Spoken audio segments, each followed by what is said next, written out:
Ah, não, peraí.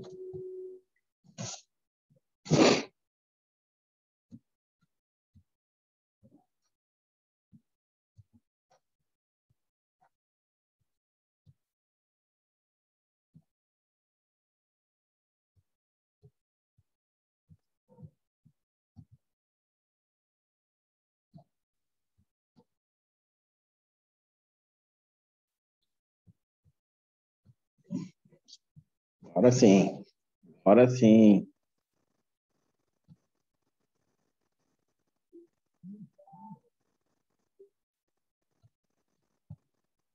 Falo nada.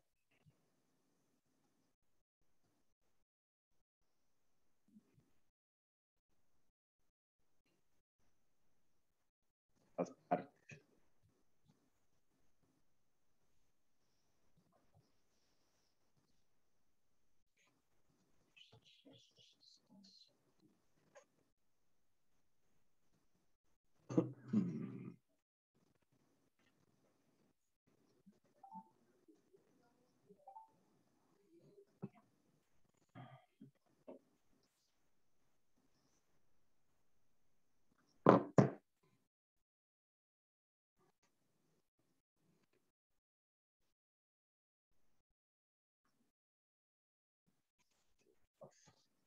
Vamos lá. Tá louco. Aqui, né? Paramos? Foi, não foi? Foi.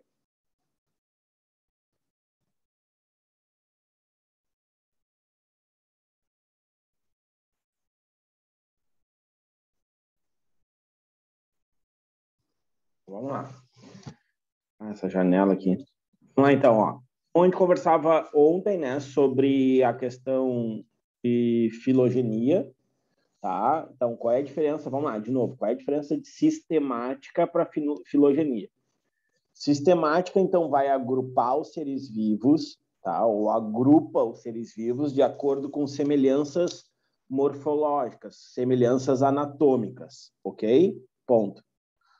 Então, como eu falei para vocês, poderia organizar uma sistemática da seguinte maneira: quem tem flagelo, quem não tem flagelo, quem faz fotossíntese, quem não faz fotossíntese, quem se locomove, quem não se locomove, tá? Então, por quê? Porque eles vão ter semelhanças. Bom, se é com patas, com pernas, não vem ao caso. Aí depois eu posso fazer outras classificações dentro dessa minha primeira grande classificação, tá? Então, isso é sistemática. Bom, o que é a filogenia? A filogenia, além de levar isso em consideração, também vai ser relevante as questões de parentesco, tá? As questões que a gente chama evolutivas, tá? E aí o que acontece, né? As contribuições que ficaram de Darwin, que foi a última coisa que nós falamos ontem, tá? Diz então, né, que duas espécies que possuem um ancestral mais recente, tá? Mais recente quer dizer que estão ramos mais próximos, braços também pode aparecer essa palavra, mais próximos, ok? E que com isso, então, né, eles têm maior semelhanças entre si, tá? Então, maior proximidade. Inclusive, hoje se sabe genética. Então, se tu analisar, né, material genético de um chimpanzé e de um humano, a gente vai ter uma porcentagem de genes muito parecidos, tá? Se, por exemplo, tu pegar humanos e gorila, tu vai ver que já vamos supor que fosse aqui humanos e gorila, 70%. Chimpanzés e humanos, 95%. E aí, se tu pegasse chimpanzé e gorila, obrigatoriamente ele tem que ser mais próximo do que os humanos. Então não poderia ser 70, também não poderia ser 95. Então, seria, 85%. Tá? Por quê? Porque eles são mais próximos aqui filogeneticamente, o gorila do chimpanzé, do que o do gorila do humano. Tá? Então é dessa maneira que a gente analisa, né, as árvores, olha como é que se utiliza, né? Filogenéticas. Tá? Bom, que está ali embaixo até, não tinha visto. Ó. Bom, então aqui, né, nós temos outras características, né? Então, outras palavrinhas que vão aparecer, tá? Então, o que é uma árvore filogenética? Imagina assim, ó, sabe os cladogramas, né? Aqueles lá da genética? Só que é muito parecido com aquilo, tá? Só que lá tu vai utilizar o quadradinho para homens, né? o redondinho para mulheres ou fêmeas, ok? E aí tu vai, né, machos e fêmeas, dependendo de que espécie for que a gente está analisando, e aí tu vai pintar ou não pintar para dizer que existe a presença de uma característica ou não, e aquilo lá é uma representação gráfica, tá? De te demonstrar se uma característica é dominante, se uma característica é recessiva, se está ligada ao cromossomo X, se está ligada ao cromossomo Y, e assim por diante, ok? Aqui, nesse caso, não esquece que a gente está falando de classificação, organização. Então, aqui a gente só vai separá-los, ou separar os seres vivos, de uma forma que a gente consiga visualizar isso organizadamente, tá? Então, ó, ao invés de ficar num texto, por exemplo, tu faz um diagrama desses aqui, tá? Então, ó, uma forma de relações de parentesco evolutivo das espécies. Então, o tempo, sempre embaixo, é o mais ancestral, tá? O mais antigo, e sempre nas extremidades são os atuais, tá? Elton, mas se a gente estiver falando de, sei lá, se a gente estiver falando de dinossauros, ok? Então, tu vai ter alguém que foi ancestral, que é mais antigo que os dinossauros, que deram origem aos dinossauros. E aqui na extremidade tu vai colocar as espécies de dinossauros. Ponto. Se fossem fósseis, né? Na verdade, essa palavra que eu queria dizer para vocês.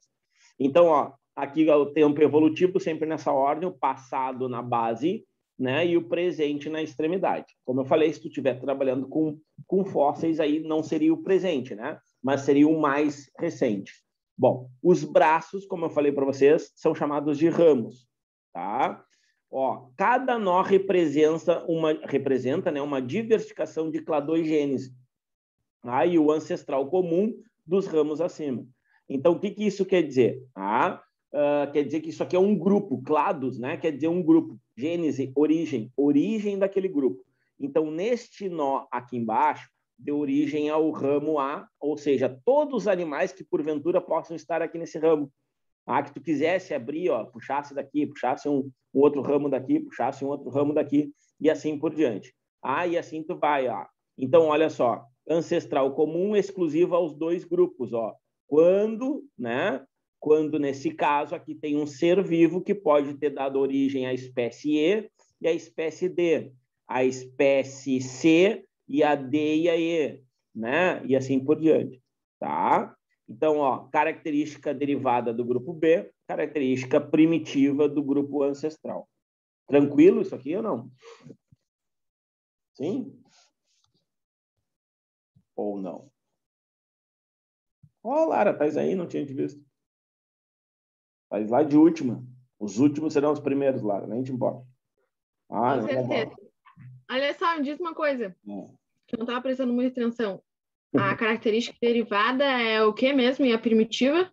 A característica derivada é sempre a que sai do ramo, do nó. Então, aqui, ó, aqui tu tem um ancestral, tá? Que nesse caso é comum para a espécie D e para a espécie E, tá? Para cá, tu tem uma característica derivada. Vamos supor, a presença de asas. Sei lá, estou chutando aqui. E aqui a presença de quem não tem asa. Pronto. Então, quem ficar para cá na linha, no ramo D, vai ter que ter asa. Quem ficar para cá na E vai ter que ser terrestre, não vai ser aéreo, como a gente viu a classificação ontem. Estou dando um exemplo, assim. Poderia ser outra. Vamos pensar assim, aqui, ó, postura de ovos, ovíparos, e aqui vivíparos. Só chutando, assim. Então, em algum momento da escala evolutiva, teve um serzinho, um indivíduo, que deu origem a esses dois grupos. Ou por uma separação de ilhas, que a gente lembra, que a gente ficou conversando depois, por separação, por exemplo, das ilhas, ou por o aparecimento de canyons, e aí ficam espécies de um lado de um canyon, espécies de outro, e elas não se cruzam, e aí elas acabam, então, depois, né, de milhares de anos, não pensa que é em 100 anos, 50 anos, isso evolutivamente é muito pouco, né? Então, essas derivações elas vão surgir após muito tempo, tá? Então, característica derivada de característica primitiva. Então, a primitiva é sempre onde está o nozinho. Então, vamos pegar essa aqui, ó, tá? Esse ser aqui, vamos supor, aqui embaixo teria um ancestral, tá? Então, essa primeira característica aqui, onde está essa seta aqui, ela deu a primeira derivação. A primeira derivação. Qual é a primeira derivação? Do grupo A. Vamos supor aqui, ó, vamos pegar os cordados, tá? Pegar mais os vertebrados, como a gente estudava lá. Vamos pensar aqui, ó, peixes, anfíbios, répteis, mamíferos e aves. Ou aves, né, e mamíferos, tanto faz. Então, tá vendo aqui, ó? Então, assim, ó, todos são aquáticos. Virar para cá. Apresenta o coração com 2 cavidades, para cá. Entende? Corpo aerodinâmico, para cá. Respiração branquial. Aí, claro, vai ter outros ali adiante que podem ter respiração branquial. Mas nesse grupo aqui, tá vendo? Então, essas características aqui fizeram com que eles migrassem para esse ramo aqui. Então eles ficam nesse ramo. Então, aqui nesse ramo, eu poderia te dizer que seriam os peixes. Sei lá. Vamos supor que... Deixa eu ver aqui. Deixa eu ver se dá para fazer isso. Não, aqui não vai dar. Vamos supor que eu colocasse as 3 primeiras características coração, tá? Peixes, anfíbios, répteis, aves e mamíferos. Bom, aqui então 2 cavidades. Quem tem 2 cavidades, corre para cá. Quem tem 3 cavidades no coração, corre para cá. Quem tem 4 cavidades? Elton, mas nem todos os répteis têm, mas vamos considerar só os crocodilianos aqui, tá? Que aí tem 4 cavidades, aí me serve. Aí, por exemplo, daqui para lá, todos têm. Entende? Daqui para lá, todos têm. Aí, o que vai acontecer? Aí, tu vai ter que escolher uma outra característica para fazer a derivação. Deixa eu ver, então. Postura de ovos. Pô, as aves também têm, então não me serve. Mas para aí. Aí tu lembra, mas o Elton falou ontem que tem um ornitorrinco. Lembra? Então, tá vendo que todos daqui para cá, evolutivamente, poderiam ter postura de ovos? Mas, claro, depois, quando chegar aqui, a gente vai ter que mudar a característica. Porque alguns mamíferos, minoria, obviamente, têm ovos. Então, assim, ó, isso é muito variável, entende? O que se utiliza bastante aqui? Aquela classificação: deuterostômios, protostômios. Quem é deuterostômio, quem é protostômio? Quem é... Elton. Fala. Mas eu lembro, tipo assim, quando eu lembro de ver cladogramas no colégio, tá? E, tipo, não tem um negócio que, por exemplo, eu não sei se é pra frente ou pra trás, tá? Tipo, se é do C, do D e do E, ou se é C, B, A, tipo, que eles têm uma característica em comum. E aí, tipo, no nome que muda, sei lá, não sei se é assim que se fala, mas, tipo, que... Eu não lembro se era pra frente ou pra trás, mas, tipo, eles carregavam alguma coisa em comum. E aí, tipo, terminava em certo lugar. Sim. Então, por exemplo, foi o que eu falei, ó, aqui, por exemplo, poderia ser postura de ovos. Tá? Aí eu vou ter o que aqui? Répteis, tá? Ovíparo, aves, ovíparos e alguns mamíferos ovíparos. Entendeu? Aí seria só, claro, aí a gente teria que adaptar esse nosso, né, nessa nossa filogenia aí, pensando, né, que, vamos dizer assim, os mamíferos mais primitivos são aqueles que ainda fazem postura de ovos, ponto. Tá? Mas se a gente vai levar ao pé da letra, não poderia ser, porque a maioria dos mamíferos, se eu colocar ali na letra E, mamíferos, aí já não serve. O que serviria aqui para mim? Aqui serviria, por exemplo, coração realmente com 4 cavidades. Só quem tem, né, tirando os crocodilianos, tirando a exceção, só quem tem é quem? É aves e mamíferos, tá? Então, eu poderia colocar aqui, ó, animais, aqui, ó, qual é a característica derivada que diferencia, né, aves de mamíferos? Penas. Ok? Então, corpo revestido de penas. Quem tem? Aves. Então, isso poderia ser uma característica derivada. O que é uma característica derivada? Né? É uma derivação, que nem na matemática. Quando tu faz a derivação de uma equação, tu vai fazendo o quê? Tu vai desmiuçando ela, não é isso que a gente faz? Aqui é a mesma coisa. Então, o grupo que vem para cá não vai ter uma ave, vai ser o grupo das aves, entende? E nesse grupo... Fala. Me diz uma coisa, a característica derivada, na maioria... Eu lembro de estudar também. Eu acho que eu e a Duda, a gente sempre de estudar isso. Peraí. Assim, olha... A característica derivada, ela não necessariamente precisa aparecer no cladograma. Normalmente é a primitiva que aparece, não é isso? Porque eu lembro de ver a primitiva e aí depois, por exemplo, como tu falou, sei lá, caminha, tá? Aí tu pode botar ali, aí, sei lá, aí tu bota aves e aí depois mamíferos. O D é ave e o E é mamífero, não é isso? E o nó é caminha. Isso aí. Então assim, ó, o que vai fazer, a característica primitiva é que é presente nos dois. Entendeu? Que é presente nos dois grupos. A característica derivada é aquele que fez com que ele derivasse, que fez com que ele tivesse, né? Vamos pegar, é que assim, ó, deixa eu ver aqui. Aqui, ó, tá? Vamos pegar esse exemplo, ok? Olha a diferença que eu tenho aqui agora, tá? Olha a diferença que eu tenho. Então, eu tenho uma árvore filogenética aqui de quem? Tá? Da classe mamália. Então, todos esses animais aí mamam. Tu gosta, não gosta, tu concorda, tu não concorda. Todos eles mamam, tá? Mas aí o que os caras fizeram aqui, ó? Aí colocaram o quê? Ó? Colocaram ordem, e aí olha só essa ordem aqui, ó. Artiodactila, ok? Girafas, porcos, hipopótamos. Mas tá vendo que ele não quis dar prosseguimento aqui? Ele não está dizendo em nenhum momento que esses animais foram extintos, porque eles continuam existindo. Consegue perceber isso? Ele só quis dar ênfase a quem? A uma outra ordem, que é a Perissodactyla. Ah? Então, aí, o que ele vai dividir? Ele dividiu, né, nas 3 famílias que essa ordem tem: Equide, Tapiride e Rinocerotide. Tá? Então, lá, na Equide, tu tem o gênero Equus. Equus asinus, o asno. Equus cabalos, o cavalo, e o Equus zebra, a zebra. Percebe? Ele fez um cladograma. Só que aqui é um cladograma que não tem a ver com características, mas não deixa de ser cladograma.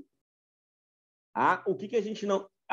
tá, mas onde é que tá as questões filogenéticas? Aqui, ó. Não te mostra que em um ponto, que nesse caso aqui seria aqui, em um nó, houve um ancestral comum? Claro que aqui é para classificação, eu até acho mais fácil, assim, né?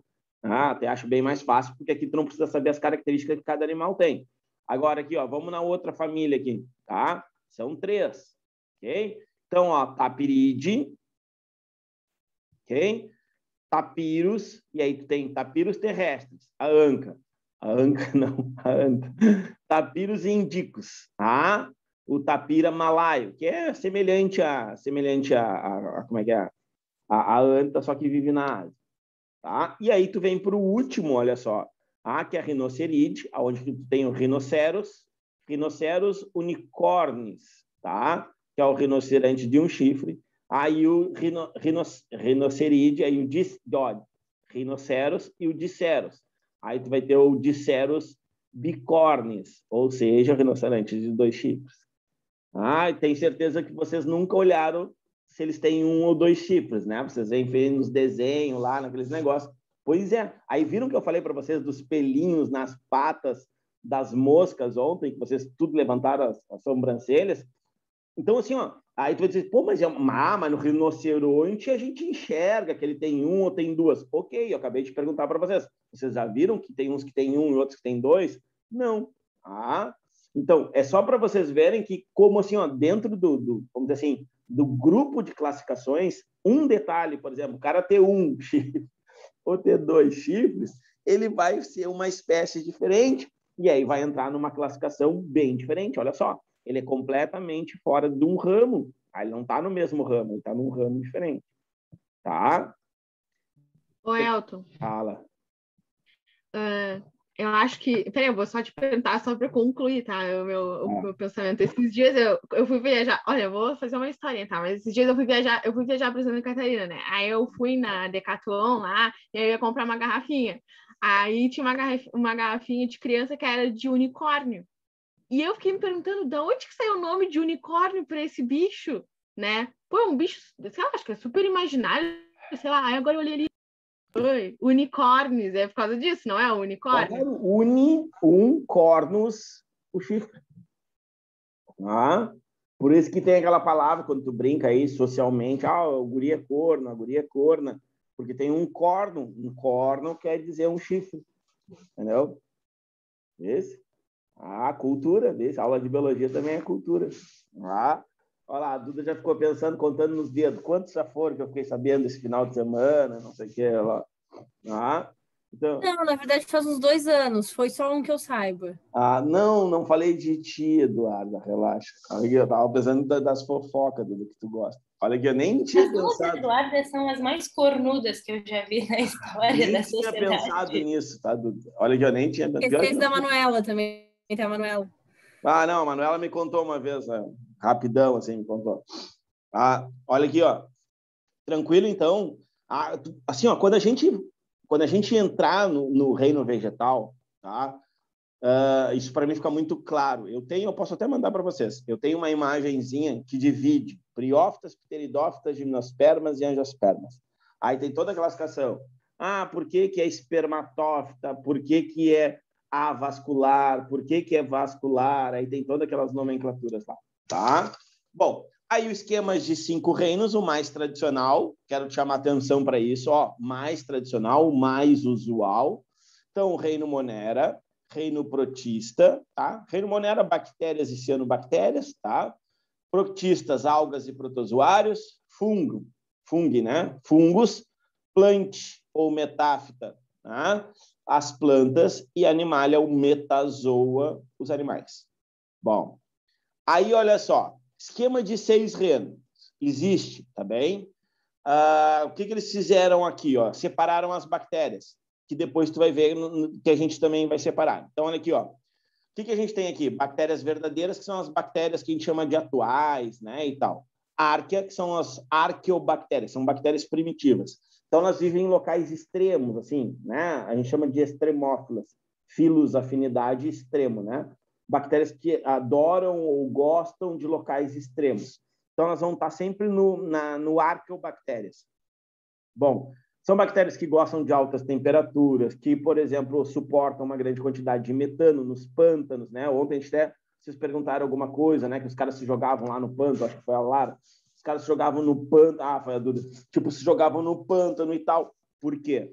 Porque lá, né, tem uma grande diversidade, parece que não tem nada, né? Aí tu imagina aquela quantidade de matéria orgânica que está ali.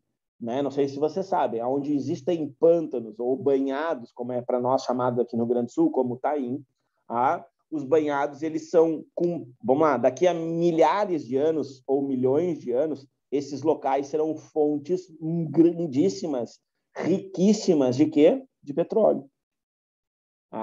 Mas isso não é da noite para o dia. O que nós temos na nossa região? Sabe ali, passa ali o pedágio? Sabe o pedágio ali? Rio Grande de Pelotas? Beleza. Dos dois lados ali, nós temos o que nós chamamos de trufeiras. Mas não é de trufa, tá? De chocolate, nem naquela lá, né, daquele cogumelo. As trufeiras são o quê? É uma fase do desenvolvimento para chegar no petróleo. Olha só. Entende? É uma fase de desenvolvimento para chegar no petróleo. Então, aquilo ali já está adiantado. Só que a gente não pode esquecer que isso aí vai demorar, sei lá, milhões de anos para tu encontrar petróleo. Tanto é, só para vocês terem ideia, uns 5, 6, talvez mais. Vamos estar com 10, talvez uns 10 anos atrás, a Petrobras fazia escavações lá. Trufeira, tá? Então, eles fizeram aquelas escavações para ver, né, que ponto estava, né, esse estágio de desenvolvimento. Só para vocês terem ideia. Então, os caras já estão pensando daqui a, sei lá, não sei quantos anos, tá? Então, para isso... Uma vez, um tio abobado meu disse que se eu ficasse cavando o chão da minha casa, eu ia achar petróleo, eu ia ficar rica. Por que eu vou falar isso para uma criança? Olha, mas eu ficava cavando, meu pai, tipo, cara, não. Mas eu fiquei cavando, entendeu? Eu não posso criticar o teu tio, porque eu já fiz isso com as crianças também, então... É a mesma coisa que se fizer um buraco, tu chega na China. Só que aí a gente esquece de falar para as crianças que antes de encontrar o Japão, elas vão morrer tudo queimado por causa do magma, né? Então, é um detalhe. Elas podem até chegar do outro lado, mas vão morrer. Então, assim, ó, isso eu já fiz também. Então, mas é uma realidade. Assim, e os caras compraram, não sei se você sabe, todos aqueles terrenos ali são da Petrobras.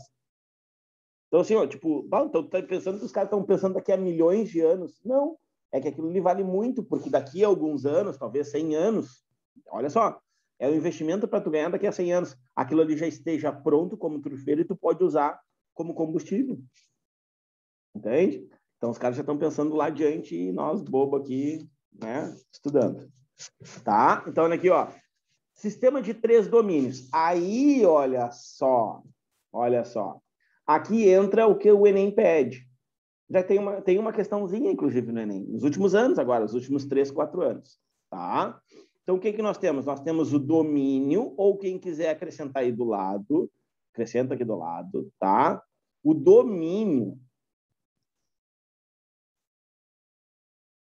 pode ser chamado, eu estava pensando, pode ser chamado também de super-reinos. Ah, é que às vezes falha a cabeça, né? Super-reino. Tá acima de reino, tá? Então, tu pode ter o domínio bactéria, ou se tu quiser colocar aí do lado, ó, desse cara aqui, ó. Tá? Domínio pode ser chamado de super-reino, tá? Não tem problema nenhum. Agora aqui, ó, aqui no lugar de domínio bactéria, se tu quiser colocar, eu até prefiro, coloca procária.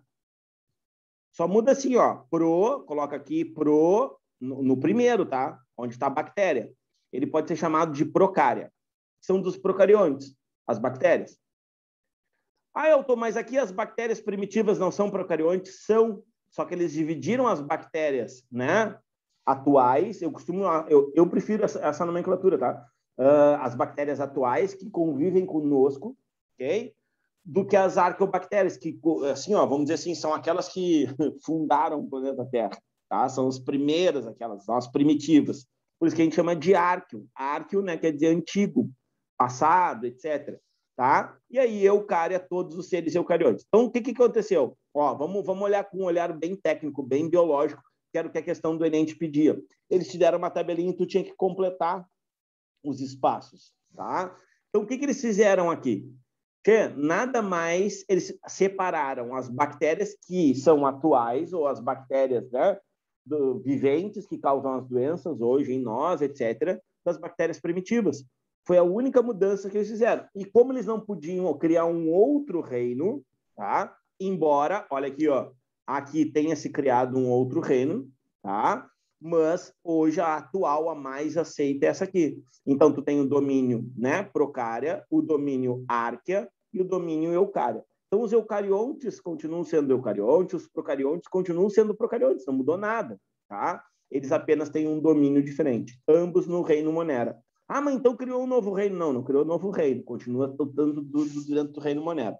Tanto é que na apresentação, aquela que eu já mandei enganado para vocês, que já fica, né, para a sequência, ela, por exemplo, tá lá, eu vou explicar isso aí direitinho, tá? Tranquilo? Aqui rapidinho, ó, né? Coloquei aqui porque aí passava assim bonitinho, tá? Então, ó, características que Linneu considerava mais importantes para a classificação de seres vivos, tá? Então, características estruturais e anatômicas, que permanecem até hoje. Elas continuam sendo importantes, lembra? Ainda a classificação que vale dos 7 níveis, aquele lá, ó, reficofage. Ó, reficofage.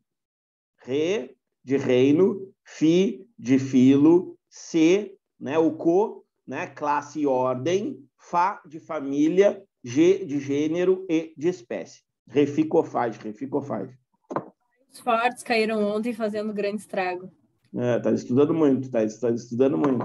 Ó, tá? Então, olha aqui, ó, o que acontece? Tá? Então, ó, de novo, o que me interessa é isso aqui. E vem isso, hein? Ó, acreditem em mim, isso vem na prova do Enem. Ah, assim, segundo Linneu, não sei o que, a classificação dos seres vivos, os cladogramas devem conter características, 2 pontos. Aí tinha que procurar estruturais e anatômicas, tá? Então, aqui eu coloquei alguns exemplos, né? Divisão do corpo, número de pernas de animais, poderia ser os pelinhos nas patas, poderia ser o número de cornos, Lara. Ah, não, isso aqui não é florma, né? É forma das flores e dos frutos e assim por diante. Bom, quais são as vantagens para a comunidade científica adotar um sistema de nomenclatura desenvolvido por Linneu? Tá? O nome científico evita variações regionais, lembram? Bergamota, tangerina. Tá? Então, ó, precisa comunicação entre os cientistas. O nome da espécie pode conter uma parte do gênero, indica a relação de semelhança de outra espécie. Tá bem? Tá aí, tá bonitinho aí, para vocês aparece já tudo, né? Quando vocês imprimem, eu salvo aí. Então, ó, como a teoria da evolução de Darwin influiu na classificação dos seres vivos? Ó, esquece que tá aí no coisa. Vamos pensar, como é que influiu, então? Como é que influiu? Auxiliou de que forma? Dizendo que os seres vivos, o quê? Quanto maior o número de características parecidas, mais próximos eles eram evolutivamente. Sim ou não? Não foi isso que Darwin disse? Vamos ver se é isso aí, então. Ó, uma ideia de parentesco evolutivo. Ok. Dessa forma, a classificação biológica deveria refletir as relações evolutivas, né, entre os seres vivos. Grupos e organismos que se assemelham apresentam algum ponto da história evolutiva, um ancestral comum, ou mais próximo. Tá? O que são árvores filogenéticas ou cladogramas? É a mesma coisa. Tá? São diagramas ramificados que tentam representar as relações de parentesco evolutivo entre os grupos de seres vivos. Ponto. Poderia parar aqui. Tá? Também poderia continuar para deixar completinho, ó, divisão de ramos, 2 indica grupo ancestral, 2 outros grupos de organismos, e assim por diante. Tá? Então, a gente pode utilizar para características ou pode utilizar, como eu falei para vocês ali, pode utilizar para dividir os seres vivos.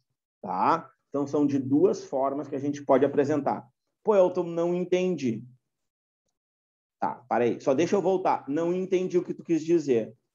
Então, olha aqui. Ó, isso é uma árvore filogenética, tá? Com um exemplo de quê? De características. Ok? Isso é um exemplo de característica, ó. Protostomados, todos para cá. Deuterostomados, para cá. Quem é cordado, aqui para cima. Quem é artrópode, nesse ramo aqui. Quem é pseudocelomado, vem para cá. Quem é acelomado, para cá. Tá vendo? Isso aqui é com características. Tá? Agora, esse outro aqui, ó, que a gente viu, cadê? É divisão de um grupo. Então, tu pode usar das duas maneiras. Tá? Pode usar para exemplificar um grupo aqui né, de uma parte aí dos mamalhos, ou então daquelas características. Agora, aqui, ó, que eu vi ali que apareceu uma questão, tá? Ó, compare que tipo de característica utilizada por Linneu na classificação de seres vivos que pode ser empregado nos sistemas modernos. Linneu considerava, então, principalmente as características estruturais e anatômicas.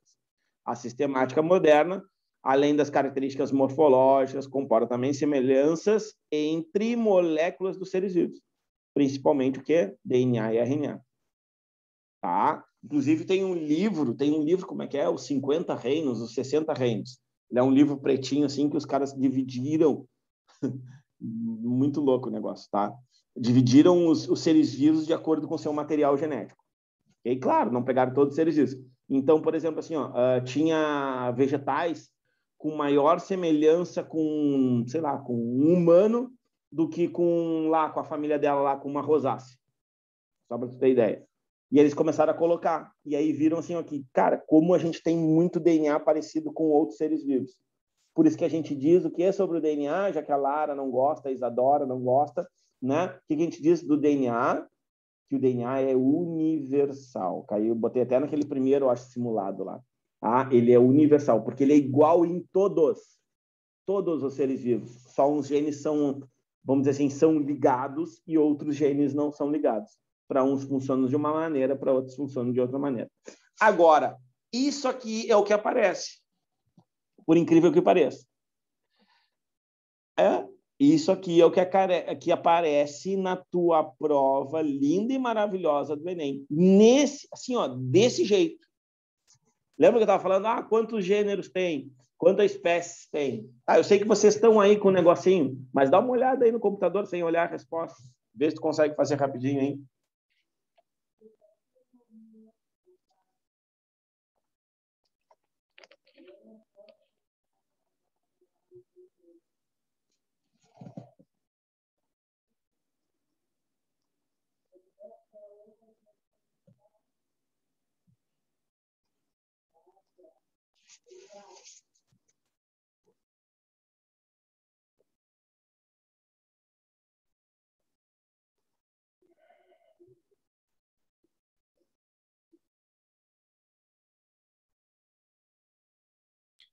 É a B? B. São 3 gêneros. Isso tá certo. É o gênero Tebebuia, tá? O gênero Cibistax, né? E o gênero Pirostégia. Que loucura, né? Os caras dão o nome. Deixa eu ver aqui que escreveram aqui. Quem que escreviam aqui? C, vamos ver. A espécie Serratifolia, a Cassinoides, o que diz aqui atrás? Áurea, 3, Alba, 4, Antisfilica, 5 e Venusta, 6. Então, letra C de coração, 3 gêneros, 6 espécies. Cara, isso cai. Tá? Isso cai. Assim. Deixa eu ver aqui. Ah, tinha a resposta aqui. Tá? Então, ó, dentre as categorias taxonômicas apresentadas abaixo, assinale aquela na qual o indivíduo apresenta um maior grau de características semelhantes entre eles. Maior grau. Lembra? Eles têm que estar o quê? Mais próximo. Pode ser, Nalanda. Ah, então, ó, pensa. Características mais próximas, eles vão ter aonde? Vão dizer no reino, né? Ou, por exemplo, no gênero. Lembra?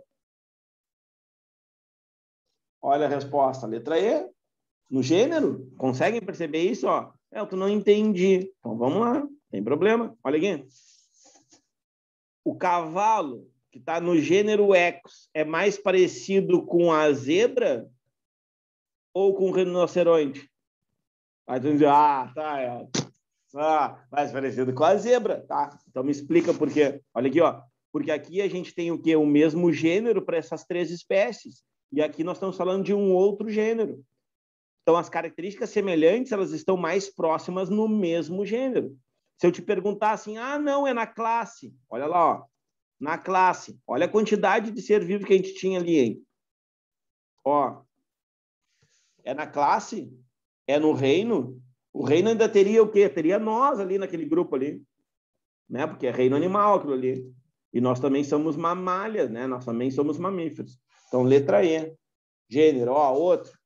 Considerando o sistema de classificação taxonômica de 2 espécies, pertencem a 2 famílias diferentes. Ó, famílias diferentes, pertencem a 2 famílias diferentes. Táxons são as divisões, são os grupos, tá? E aí? Se elas têm, ó, reficofage, como é que é o teu aí, Duda? Agora eu quero ver. O teu é, não sei o que, caiu, não sei onde. Caíram ontem, fazendo grande estrago. Beleza. É que nos ensinaram no Bom Jesus isso. Tá, vamos lá. Aí, a família, né? Então, família, o que vem depois? Reficofage. Família, depois é gênero. Vamos lá. Podem pertencer ao mesmo gênero. Podem pertencer à mesma ordem, obrigatoriamente são da mesma classe, pertencem a gêneros diferentes. Então, o que a gente tem? Ao mesmo gênero, por que elas não podem ser? Reficofa, família, gênero. Se elas pertencem a 2 famílias diferentes, quer dizer que elas não estão no mesmo gênero. Mas podem estar no algo anterior. Ordem, família.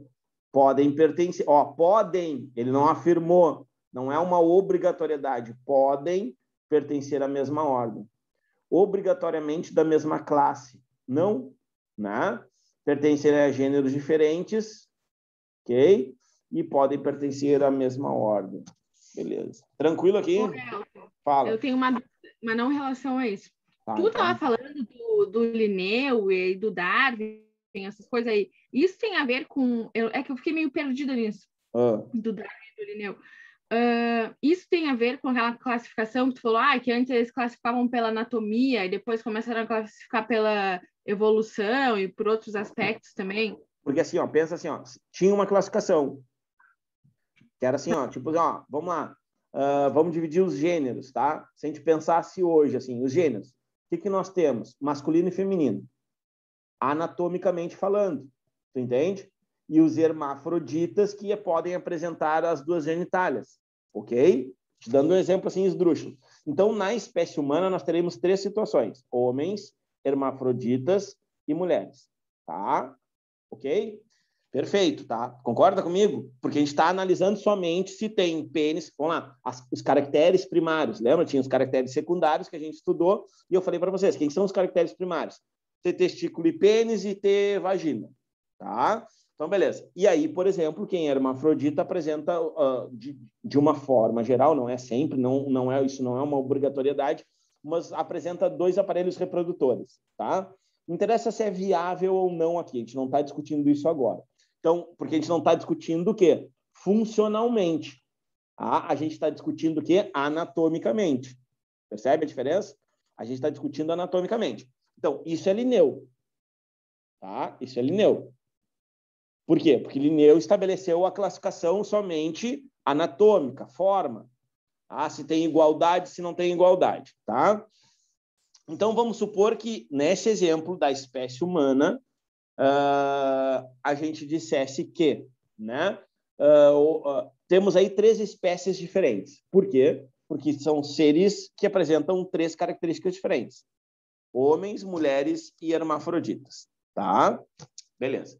Aí o que Darwin disse? Que, por exemplo, que mesmo nós, né, homens, mulheres e hermafroditas, a gente apresenta características semelhantes. Tá? A gente apresenta, ok? Como eu te falei, faz de conta que nós não somos a mesma espécie. Homos 1, Homos 2, Homos 3. 3 espécies diferentes. Tá? De Homo. Tá? Algum tipo, ao invés de ser Homo sapiens. Aí o que a gente começa a ver? Que dentro lá das mulheres, tá? Tem as intersexuais, tem as assexuais, tem isso, tem aquilo. Aí tu vai analisar outras coisas. Tá? Tu vai analisar, por exemplo, que tem umas que vão ter... Aí, tá vendo que eu tô dando esse exemplo para ficar claro, mas ele não é legal, tá? Por quê? Porque aí tu vai ter outras divisões dentro dessas 3 primeiras, que não estavam na anatomia, tu entende?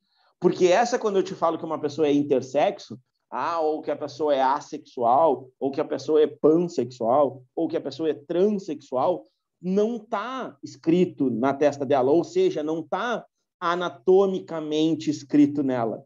Tá? Isso está dentro de uma outra situação que a gente precisa analisar. E aí tu vai ter esses parentescos evolutivos. Então, por que se tem hoje? É que eu nunca sei a sigla, tá? LGBTQI+, sabe aquela... Por que é um grupo? Tá, a gente sabe, né? Tem toda uma briga, uma história que vem por trás disso. Mas por que é um grupo? Tu entende? Por que eles se agruparam? Para defender aquilo que eles são. Olha só que loucura, né? A gente precisa defender aquilo que a gente é. Então, eles defendem aquilo para eles, entende? Então, por isso que a gente agrupa. A mesma coisa seria numa espécie. Tu vai agrupar anatomicamente Linneu. Linneu. Que ele dizia, caminha, não caminha. Tem asa, lembra? Tem asa, não sei o quê. Bom, isso é anatomia, é morfologia. Bom, agora, se tu vai analisar assim, de onde veio isso? Por que vamos lá, por que a ave, que é aérea, voa, tá? Põe ovos? E um réptil, reptiliar quer dizer rastejar, tá? Então, um réptil que é rastejante também põe ovos. Aí tu tá vendo? Isso é uma ideia de quem? É uma ideia de Darwin, porque Darwin começou a dizer que se esses indivíduos, olha a característica ancestral que vocês estavam me perguntando, tá? Se esses indivíduos, apresentam a postura de ovos, é porque em algum momento, Eduarda Maria, eles tiveram o quê? Eles tiveram um ancestral comum. E aí tu tá analisando o quê? Tá analisando aí a sistemática dele. Entende? Desculpa, a filogenia deles. A filogenia. Ok? Então, percebe a diferença? Darwin não descarta a anatomia. Darwin apenas acrescenta o parentesco evolutivo, dizendo que se eles têm uma característica em comum é porque em algum momento, né, na história evolutiva deles, eles apresentaram um ancestral. Que é por isso que a gente chama de característica primitiva. Aí vamos lá, pegar esse exemplo que eu dei para vocês. Bom, postura de ovos é uma. Tá? Pegar só aves e répteis, esquece o resto. Bom, aí quem são as características derivadas? Pena. Pena só quem tem é o quê? Ave. Ponto. É uma característica derivada, porque os répteis não apresentam. Então já é uma derivada. Derivada de quem? De quem faz postura de ovos. Placas dérmicas, quem é que tem? Somente os répteis. Plastrão, só os répteis, que a gente chama de casco, né? Mas não é, o nome correto não é casco das tartarugas, é plastrão. Ok? Então, o plastrão, sei lá, coração, é que aí coração aí vai pegar os anfíbios, mas nesse caso, comparando só esses dois, tá vendo? Aí o coração das aves já tem 4 cavidades, dos répteis, de uma forma geral, tem 3 cavidades, então tudo isso já é derivada daquela principal, que é da onde se vem. Eu até postei ontem nos meus stories, né? Nos meus stories ali do meu Instagram. Postei ali, ó, tipo um médico chamando as pessoas para consultar, né? Tipo assim, gritando, aí tinha uma portinha assim, né? Médico, acho que doutor, alguma coisa assim. Entre quem chegou primeiro. Aí tinha uma galinha, a galinha e o ovo se olhando assim, sentado na sala de espera. Entendeu? Tipo, claro, é uma piada, né? Quem é que veio primeiro? A história. Mas aí tu vê, é de um é de uma página que eu gosto bastante, que é uma página de filosofia.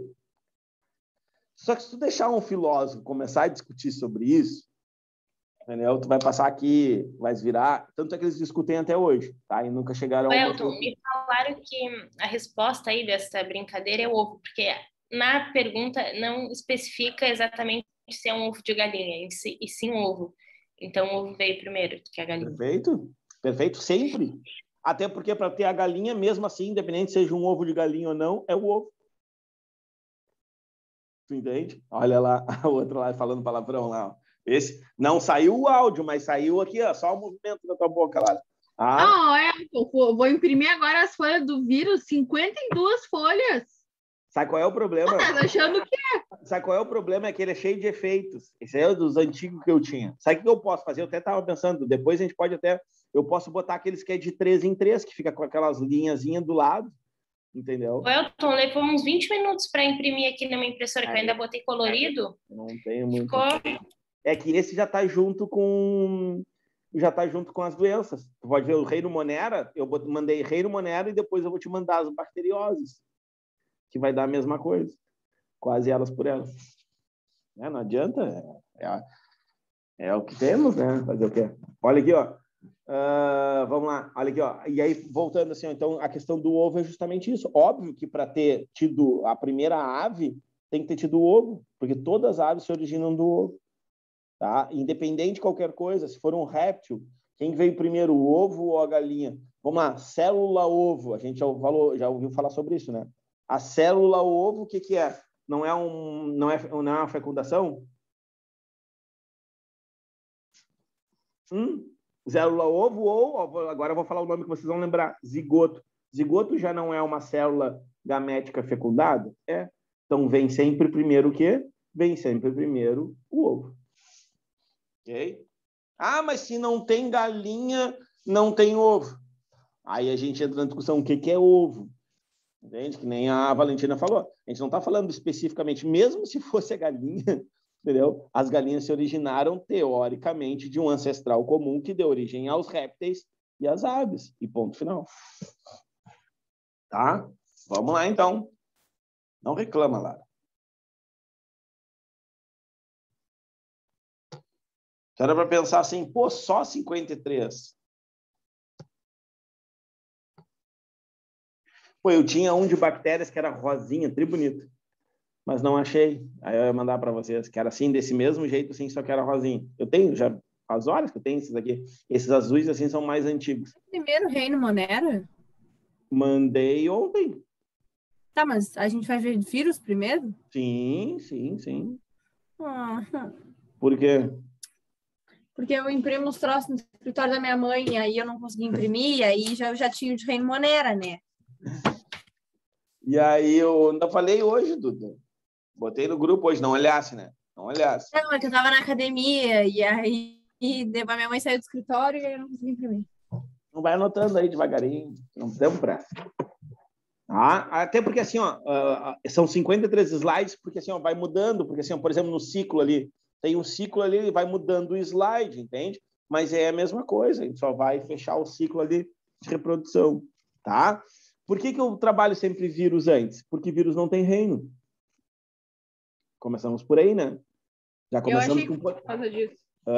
Já começamos com polêmica, né? Porque aí vírus não tem reino. Então, se não tem reino, a gente não tem o que fazer. Então, assim, ó, eles entram naquela classificação que a gente viu ali, reino, filo, não entram. Reficofage deu para eles. Não tem a espécie. Tem um livro, até onde eu sei, tá? Que é da Sônia Lopes, que traz o reino vírus. Tá? E aí ela, não sei se ela inventa, ou os virólogos, ou virologistas, né? Eles deram um nome científico para os vírus, tá? Eu não sei de onde é que saiu aquilo ali, porque o único livro que eu sei, agora faz horas que eu não vejo os livros novos dela, porque não chega nas escolas, né? E só chega determinados editoras nas escolas, e aí faz horas que eu não vejo os livros dela, mas era o único, tá? Se tu vai olhar lá no Enem, é um dos livros que é consultado. E ela traz os vírus como seres vivos. Tem mais essa. Tá? Bom, então vamos lá. Então, ó, o que são os vírus, né? De uma forma geral. Então, o vírus, assim, ó, pensando em Enem, é sempre pertinente. Por que é sempre pertinente? Por tudo que a gente viveu ano passado, não vai cair Covid, né? Na verdade, desde 2019. Mas, assim, ó, não vai cair Covid, tá? Pode cair alguma coisa lá na tua, como é que se fala? Textos, lá no português, nas linguagens, também não pode. Mas assim, ó, tipo, agora, se tu pensar em vestibulares, ano passado, todos caíram.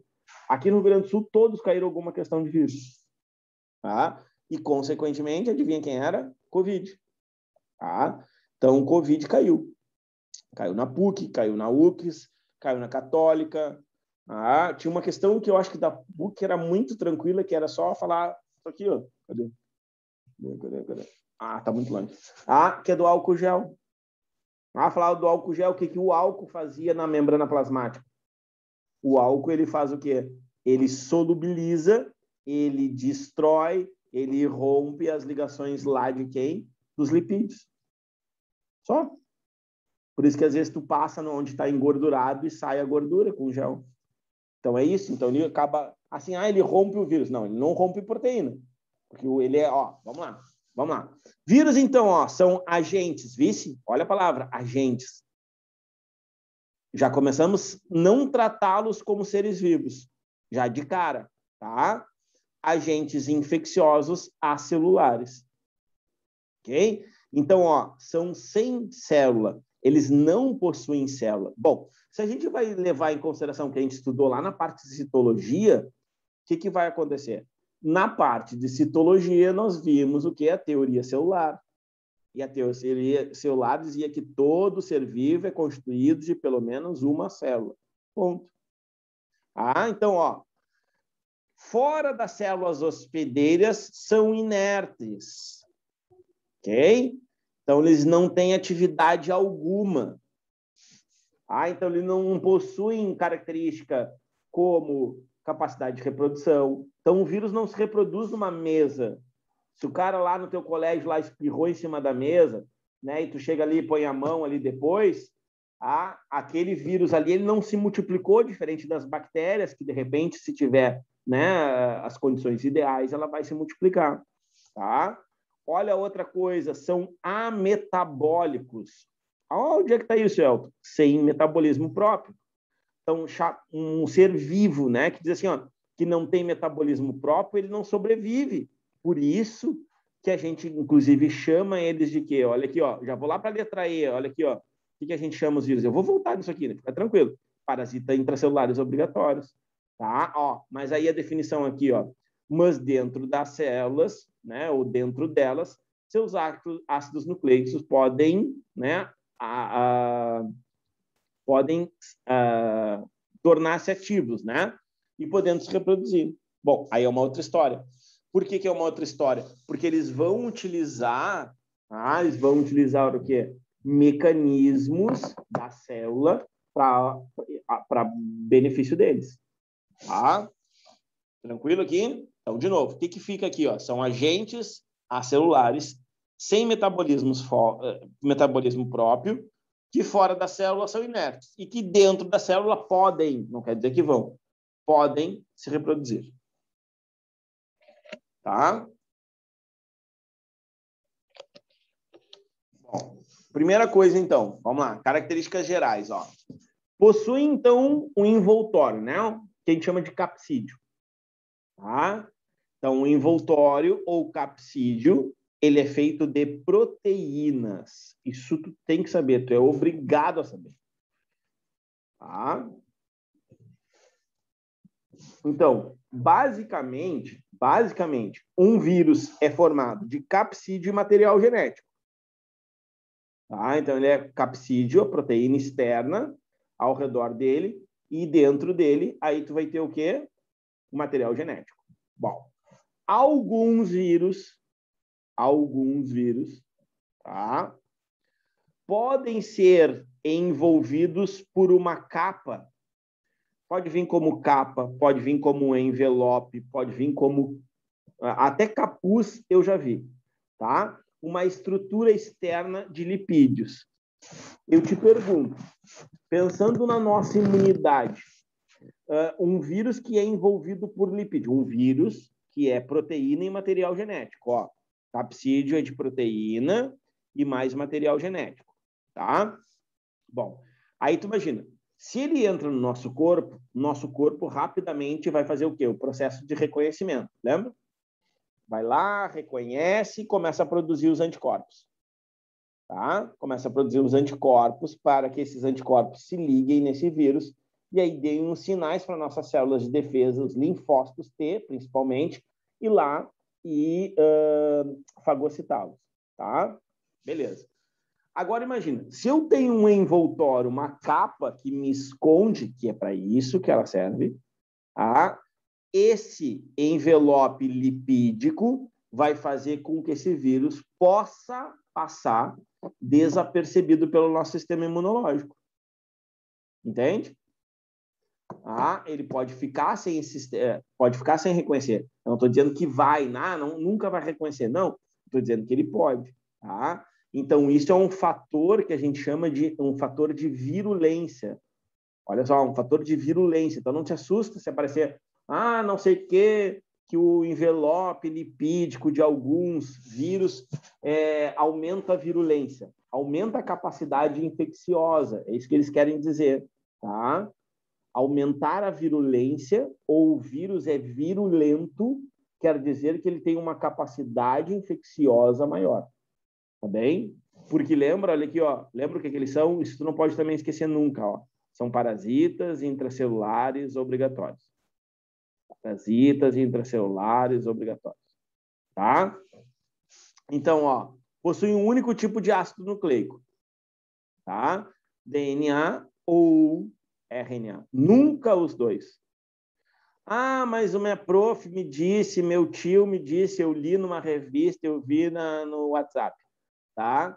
Então, o que acontece? Que existe um vírus que possui DNA e RNA. Ele pode ser de DNA ou RNA. Ai, senhor. Okay? Que é o citalomegalovírus. Citalomegalovírus, ele pode se apresentar com DNA ou com RNA. É verdadeiro? É. Mas ele não quer dizer que eles têm os dois. Percebe a diferença? Ou é um ou é outro.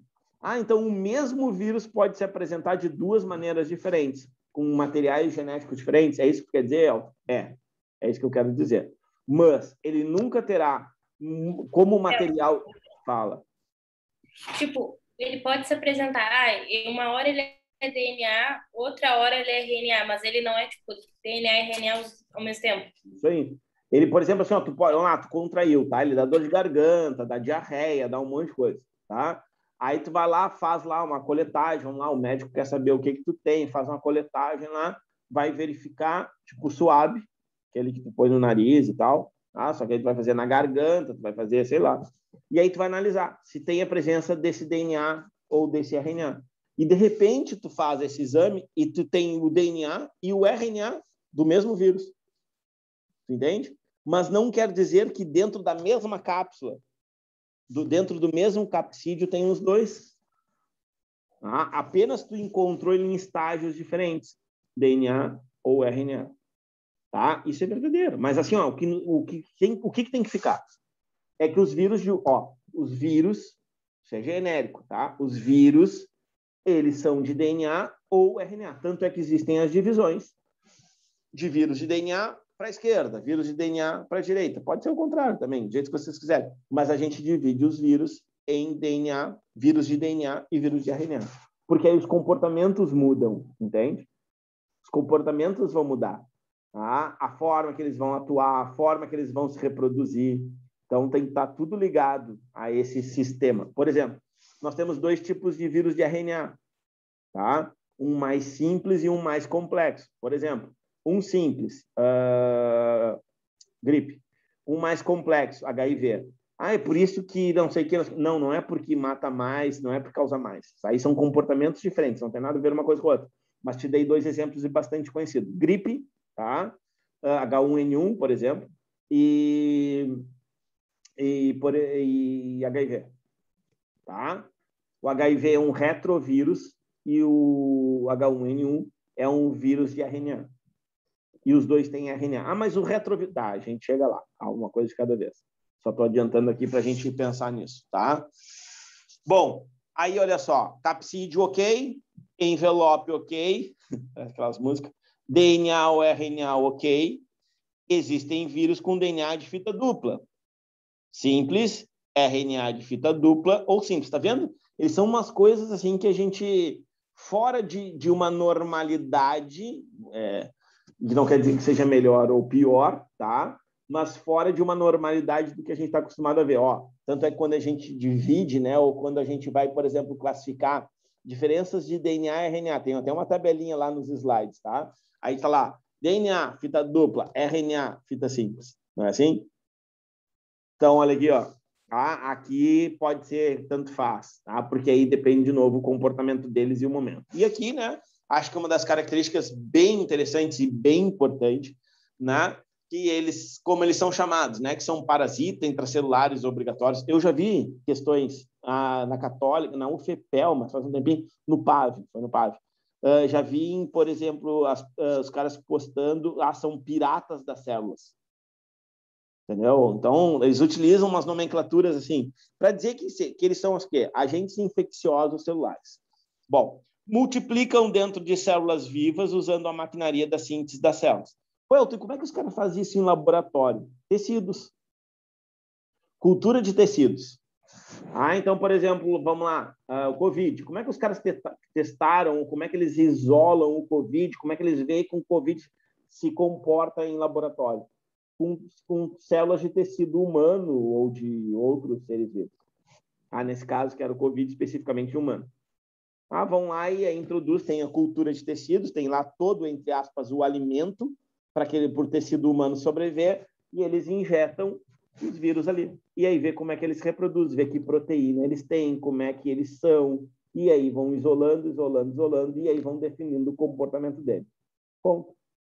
Ô, Elton, eu não sei se tu sabe, mas, ano passado, nos primeiros meses, quando começaram a pesquisar sobre o corona, onde eles conseguiram aproximar mais o comportamento do vírus em outra coisa para assimilar, foi em um ovo, sabia? Eles começaram a fazer um montão de testes em ovo. Por quê?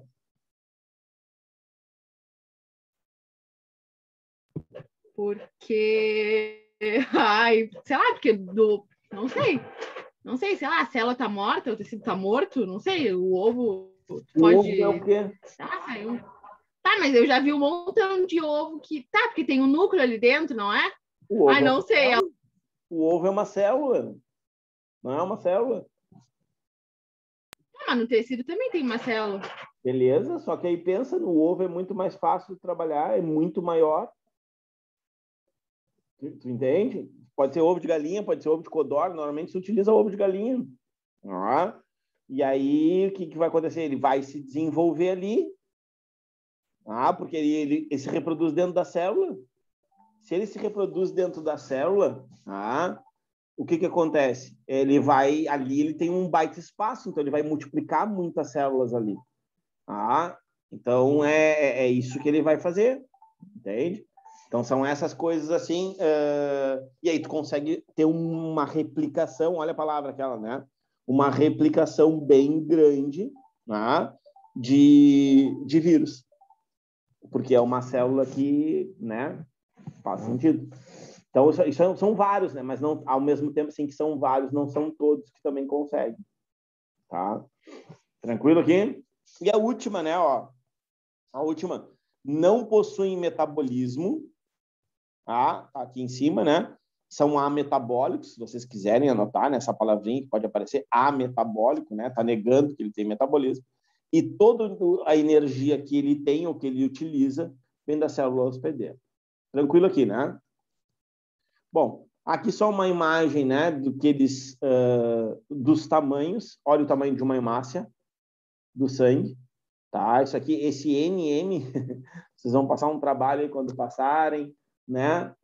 Porque isso é chamado de namômetro, né? Que é uma unidade de medida que se utiliza bastante nos microscópios. Tá aqui embaixo até. Então, ó, a Escherichia coli, que é uma bactéria super comum, e aí depois a gente vai para os vírus, ó. Aqui um bacteriófago, que é um vírus que infecta, né, bactérias. E aqui, né, ó, muito parecido com o Covid, né, e aí são vários outros aí. Mas tu vê que eles são tão pequenos que eles conseguem ser menor que as células que a gente não consegue enxergar. Ok? Então, ó, características gerais, os vírus são organismos vivos. Aquela discussão, ó. Então, ó, vida pode ser definida como um complexo processo resultante das ações de proteínas codificadas por ácidos nucleicos. Bonito isso.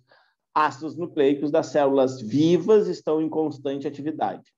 Beleza. Dessa maneira, os vírus não poderão, né? Tem que ter um poderão aqui, ser considerados organismos vivos, porque são inertes fora das células hospedeiras. No entanto, sempre tem, né, um adendo, quando penetram numa célula hospedeira, tornam-se ativo e funcional. Sob este ponto de vista, os vírus... Olha o que está aqui. Sobre este ponto de vista, estão vivos. Agora, o que eu quero te chamar a atenção, tá? O que eu quero te chamar a atenção é o seguinte. Para o Enem, eles não são claros em relação a isso. Tá? Tem uma coisa que é clara quando sai o programa da prova. Que é os conteúdos. Aí nos conteúdos vem assim, ó, vírus. Tá? Aí depois vem assim, classificação de seres vivos. Depois, reino monera, reino protista, reino fungi, reino animal, reino vegetal. Ok? Ou seja, se eles colocam classificação de seres vivos e os vírus antes, é porque eles não consideram os vírus seres vivos. Então, nunca vai... quer dizer, nunca diga nunca, né? Então, assim, ó, eu acredito que jamais eles vão entrar nesse complexo. O que eu acho que eles já podem abordar, e eu sempre deixo isso claro para os alunos. Nós estamos trabalhando aqui, entendendo que todo ser vivo é formado por uma célula. Tá?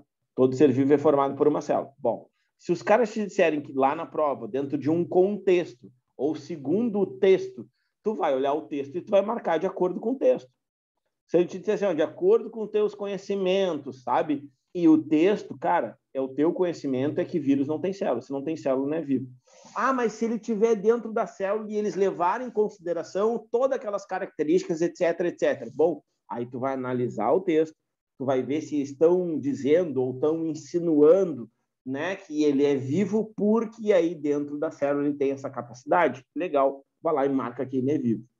Mas, repito, acho muito difícil deles entrarem nesse mérito, porque dá pano para manga. Por isso, que no Enem eles colocam a maioria dos livros de ensino médio. Porque qualquer coisa que eles derem como resposta, olha só, tá? Para eles vai tá correto. Se ele disser que é vivo, tá correto. Sabe por quê? Porque ele vai lá e vai botar a Sonelópolis. Aí, se ele disser que não é vivo, tá correto? Sabe por quê? Porque ele vai lá e põe o César e Cesário, ou o Fernando Guevante Schneider, ou Sérgio Linhares, que são alguns autores que são de uma outra linha. Entende? Então, aí não tem... Aí, de novo, vais olhar o contexto, vais olhar o texto e vais marcar, sem estresse nenhum. Tu não tem porque ficar, e agora? Aí todo mundo se assusta sempre quando eu falo nisso. Mas é vivo ou não é? Mas mata as pessoas. Tá aí, só quem mata as pessoas é só ser vivo. Então, né?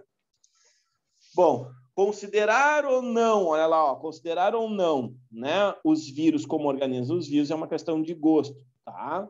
Ou, como eu falei para vocês, né, de olhar técnico aí. Bom, então, quando a gente fala da partícula viral, nós temos uma nomenclatura, né, bem específica, chatinha, tá? Que é chamada o quê? Partícula viral completa, né? É ácido nucleico mais o capsídeo, como a gente falou, tá? Então, a gente chama de vírion. Isso é importante para o Enem? Para o Enem, não. Para vestibular, sim. Bom, e aí nós temos um formato, né? Temos vários formatos, que também não vem o caso aqui, Serve como veículo na transmissão de um hospedeiro para o outro. Isso, quando eu falo que serve de hospedeiro para um para o outro, é porque justamente a gente vai ter o quê? A gente vai ter um material genético sendo empurrado para um lado e para o outro, tá? Aqui, podemos classificar, então, os vírus em dois grandes grupos, tá? Os envelopados e os não envelopados. No grupo de vírus envelopados, o capsídeo é coberto por um envelope daquele que a gente viu, que é lipídico, tá? Nos não envelopados, aqueles que não têm esses lipídios. Tá? Grupo não envelopado dos capsídeos se encontram envolvidos pelo envelope. Normal. Ok? Olha aqui, Então, vírus da gripe é um exemplo de vírus envelopado, tá? E aí os demais vírus aqui, então, são envelopados. Então, quem que eles infectam, né? Isso que também é legal de ver aí, Quem é que eles vão infectar, tá? Eles vão infectar todos os tipos de célula, tá vendo, Reino animal, reino vegetal, reino monera, reino fungi, reino protista. Então, eles podem infectar qualquer um dos seres vivos, tá? Desde que tenha todo, né, aquele aparato para ele, né, legalzão lá, bonitão. Ok? E aí a gente entra na parte que eu acho que é sempre mais importante ali, além das doenças, tá? Que é quando a gente fala da reprodução viral. Então, os vírus só se reproduzem no interior de células hospedeiras específicas, tá? Não esquece que eles são específicos, eles não são gerais, eles não são generalistas, tá? Não esquece disso, tá bem? Bom, o ácido nucleico dos vírus possui somente uma pequena parte dos genes necessários. Tá? Para quê? Para que ele produza novos vírus. As demais enzimas necessárias estão na célula hospedeira, como os ribossomos, os RNAs. Bom, aí o que a gente tem? Os vírus necessitam de uma via metabólica da célula para replicarem-se. Então, para estudarmos a reprodução viral, vamos analisar a reprodução de um bacteriófago. O que é um bacteriófago? O bacteriófago é aquele que infecta bactérias, tá? Beleza. Então, nós temos dois tipos de ciclo, o ciclo lítico, e o ciclo lisogênico, ok? O ciclo lítico, ele vai sempre terminar com o rompimento, com a destruição da célula hospedeira. Ele invade, produz tudo que ele precisa produzir, e aí depois, para ser liberado, né, ele então rompe essa célula. Já o ciclo lisogênico, não. Deixa eu ver aqui que tem umas perguntas. Não é tipo pulga. Até porque pulga é um ectoparasita. Isso aqui é um parasita intracelular. Olha aqui, Aí o ciclo lisogênico é da célula hospedeira permanece viva. Ou seja, ele vai infectar e vai permanecer lá dentro, inclusive liberando material genético no interior das células, e as células, quando se multiplicarem, também irão multiplicar, né, as células dele. Então, olha aqui, vamos no ciclo lítico. Então, eu tenho, inclusive, as etapas. Isso aí já caiu na católica, tá? Quem for fazer. As etapas, quais são as etapas da infecção viral? Então, eu tenho a primeira etapa, que é a adesão, quando o vírus... Isso serve, embora que a gente esteja falando de um bacteriófago, isso serve para qualquer vírus aí de doença, tá? Então, ele vai identificar a célula que ele é específico, a célula que ele tem, né, afinidade, e vai aderir, tá? Então, ele adere, é como se ele se fusionasse, tá? Depois, na sequência, ó, o que acontece? Opa, desculpa. Acontece o processo de penetração, ok? Então, veja que o vírus ele não entra na célula hospedeira. Isso é um grande erro também que as pessoas acham, o vírus entrou na célula. Não, ele apenas injeta o material genético dele, tá? Depois, ó, o que vai acontecer? Após injetado, né, esse material genético, a gente vai ter a biossíntese, que é a fase 3. Tá? Então, ó, adesão, quando adere, reconhece a célula hospedeira, penetração, quando ele injeta o material genético dele, e depois a biossíntese, que ele começa, então, a produção, né, dos capsídeos e de novos materiais genéticos. Tá? Maturação é quando ele começa, então, a montar, ele começa a formar novos vírions ou novos vírus, como quiserem. E aí, por último, né, a fase de liberação, que é quando ele rompe a célula hospedeira para liberar, né, os demais vírus. Tá? Tranquilo aqui? Acho que é tranquilo, né? Então, de novo, ó, adesão, penetração, biossíntese, maturação e liberação. Isso no ciclo lítico, tá? Esse rompe. Quem é que faz isso aqui? HIV. O HIV funciona dessa forma aqui. Por quê? Porque ele vai ter, né, a produção dos seus vírus, né, dos novos HIVs, e aí quando ele rompe, aí porque a gente diz assim, ó, a gente sempre fala, né, ou comenta, a pessoa tem queda de imunidade quando está com AIDS ou quando está com HIV, porque vai destruindo as células e aí novos vírus vão sendo produzidos e vão procurando novos linfócitos para infectar. Bom, já o ciclo lisogênico ele é um pouquinho diferente, tá? Embora tenha também, deixa eu ver se tem os passo a passos aqui. Vamos ver fase por fase. Ó, eu tenho o fenômeno de adesão e eu tenho o fenômeno de inserção, tá? Ou injeção, como quiserem. Então, ó, o processo é semelhante ao lítico, porém o DNA do fago insere o DNA bacteriano. Diferente agora. Então esse material genético vai ficar inserido no material da célula hospedeira. O vírus é agora chamado de prófago, tá? Porque ele aí não é vamos dizer assim, ele não é um vírus verdadeiro, vamos dizer assim. Tá? Então, o prófago também é replicado. Então, olha lá, inseriu o material genético, vamos ver se aparece aqui. Ó, o ciclo lisogênico, as células, né, não morrem. E o vírus, nesse caso, são chamados de temperados. Alguns livros trazem, inclusive, além de temperado, eles trazem de cristalizados. Tá? É como se ele estivesse lá paradão, sabe? Gelado, lá cristalizado. Aí depois, ó, porém, o DNA viral pode ser removido do cromossomo bacteriano se iniciar o ciclo lítico. Então, ele pode, mesmo assim, continuar com o ciclo lítico. Bom, quando ele é incorporado, olha o que acontece. Essa bactéria começa a replicar esse gene. O gene de quem? Do vírus que ela inseriu. Tá? E aí ela vai replicar, formou 2, formou 4, formou 8, 16, 32, 34, e vai embora. Aí ela está replicando com o DNA do vírus. Em algum momento da vida dele, ele pode fazer um ciclo lítico? Pode. Até as doenças que nos acometem, que são dessa forma, de um ciclo lisogênico, podem se tornar um ciclo lítico também. Então, olha lá, ó, ciclo lítico e lisogênico junto. Houve a injeção.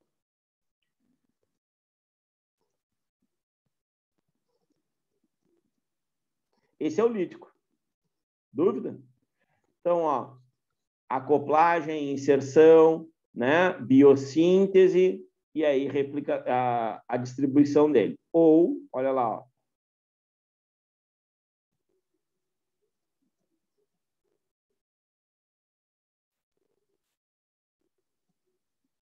O que eu tenho aqui? Eu tenho, se esse vírus fosse fazer, ao invés de fazer o ciclo lítico, destruir a célula e procurar, ele poderia ficar fazendo o ciclo lisogênico. Então, a bactéria se reproduz, ou a célula, se fosse, né, nós humanos, se reproduz e vai embora, sucessivas divisões, multiplicando o DNA aí desse indivíduo. Bom, consequências, então, do ciclo lisogênico. Tá? Então, ó, células contendo o genoma viral, o prófago, são imunes a reinfecções por um fago da mesma espécie. Então, se essa célula aqui já tem o material genético, ela não vai ser reinfectada. Tá? E não tem a ver com imunidade, tá? Não esquece que aqui a gente está falando, utilizando como exemplo, uma bactéria, ok? Então, mas poderia ser uma célula humana, tá? Ó, células hospedeiras podem vir a apresentar novas características. Toxina produzida, por exemplo, Clostridium botulinus. Então, só tu ter ideia, o Botox, tá? Quando vocês falam aí do Botox e tal, né, para fazer aquela do rosto, normalmente e tal, não é a bactéria que tem. O botulismo, a doença botulínica, não é o Clostridium botulinus que causa. Na verdade, é um gene que foi inserido por um bacteriófago que introduziu naquela bactéria e aquela bactéria passa, então, a produzir a toxina do vírus, né? Que a gente chama de botulismo. Olha lá, ó, é codificada por um gene de um profágo. Isso aqui, ele já caiu tétano. Botulinus caiu uma vez e tétano caiu 2 vezes no Enem, nas questões mais antigas, assim. Então, assim, ó, não, vamos falar assim, ó, não seria inviável de aparecer algo, como eu falei para vocês, da reprodução viral, tá? Misturando, então, o Clostridium botulinus com a inserção, a produção da toxina que é por um profágo. Então, se os caras te perguntarem, a toxina é formada, você pode te dar um contexto, pode te dar uma imagem, olha aqui, ó, pode te dar uma imagem assim, e te dizer que esse gene aqui, sei lá, esse gene aqui produz a toxina botulínica. E aí te perguntar, de quem é que causa o botulismo, na verdade? O gene. Aí tu tem que dizer que era lá do bacteriófago. Essas coisas assim. Aí depois, por último, ó, permite a transdução bacteriana, tipo de reprodução sexuada em bactérias. Tá? Depois a gente vai ver lá adiante. Bom, e aí a gente entra naquilo que eu tinha falado para vocês, são alguns vírus de RNA que são chamados de retrovírus. Tá? Então, os retrovírus, ó, como o HIV, ok? São vírus envelopados, ok? Possuem 2 fitas idênticas de RNA. Tá? E aí, ó, que é o grande, o que diferencia os retrovírus de vírus de RNA comum. Eles possuem essa enzima aqui, ó. Tá? Essa enzima aqui, chamada transcriptase reversa. Tá? Então, a transcriptase reversa é o que define um retrovírus. Se tem, todo vírus de RNA é retrovírus. Não. Tem vírus de RNA que é vírus de RNA e ponto, porque não tem a enzima transcriptase reversa. Se tem transcriptase reversa, aí é retrovírus. Bom, aí o HIV, ó, é um retrovírus, pois possui a capacidade de produzir um DNA a partir desse RNA. Por isso que ela faz esse processo inverso. Tá? Então, ó, aqui em cima, ó, por ser considerado retrovírus, não basta possuir RNA. É necessária a presença de enzima transcriptase reversa. Bem claro ali para vocês. Olha o que ele faz. Olha lá. Receptores, ele reconhece a célula hospedeira, acopla. Agora não é mais bacteriófago, agora poderia ser uma célula nossa aí, ó. O que ele vai fazer? Ele introduz, o capsídeo se desfaz, para ele começar a biossíntese. As enzimas, ó, transcriptases reversas, são liberadas e aí começam esse processo, né, de multiplicação e aí começam a tomar conta da célula, começa um processo de biossíntese que a gente viu lá no início, até que elas são liberadas, são rompidas por uma lise. Lembra que é um ciclo lítico que acontece aqui, tá? E a gente chega nas doenças. Agora vamos com calma. Firme e forte. Respira aí um pouco. E aí a gente vai agora. Herpes bucal. Herpes bucal. Então, vamos lá. Olha como é que eu botei ali, tá? Porque aí, na época, tinha bastante essa discussão aí. Foi bem na época da segunda mudança do Enem, tá? E aí, como eles tinham acrescentado o livro da Sônia Lopes, aí eu fiz questão de colocar, como ela colocava também a nomenclatura dela. Olha, apareceu aqui. Sim, tem que saber, Isadora. Não sei se isso é bom ou é ruim para ti, mas tem que saber. Tá? Mas vamos lá, eu vou explicar uma coisinha para vocês, tá? Eu só coloquei aqui, ó, herpes simplex, como se fosse um nome científico, porque isso aparecia. O que tu precisa saber normalmente? Herpes bucal, vírus da herpes, ponto. Entendeu? Vírus da herpes, ponto. Vírus da herpes bucal.